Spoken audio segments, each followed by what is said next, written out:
तुम्हाला जर आर्थ्रोस्कोपीचा सल्ला दिला गेलाय आणि माहीत नाहीये की आर्थ्रोस्कोपी म्हणजे नेमकं काय, तर जाणून घेऊयात आर्थ्रोस्कोपी म्हणजे काय. नमस्कार, मी doctor Rahul Mahamani, consultant arthroscopy and trauma surgeon. Arthroscopy म्हणजे काय, तर दुर्बिणीद्वारे आपण सांध्याची संरचना बघतो आणि त्यात जर काही दोष असतील तर ते आपण ट्रीट देखील करतो. तर आपण स्कोप अशा पद्धतीने आत घालतो.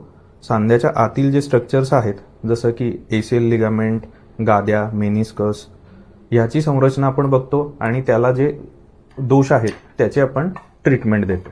मोस्ट कॉमनली आपल्याला जे दिसून येतात ते कोणते प्रॉब्लेम्स असतात, तर लिगामेंटचे प्रॉब्लेम्स जसं की अँटेरियर क्रुशिएट लिगामेंट म्हणजे एसीएल इंजुरीज, गाद्यांचे प्रॉब्लेम म्हणजेच मेनिस्कस इंजुरी, हे झालं गुडघ्याबद्दल. तसेच खांद्यांमध्ये पण वारंवार निखळणे किंवा त्यामुळे बँकार्ड्स इंजुरी किंवा हिलसॅक्स लिजन अशा पद्धतीचे जे प्रॉब्लेम्स होतात ते आपण आर्थ्रोस्कोपीने डायग्नोज पण करू शकतो आणि ट्रीट देखील करू शकतो.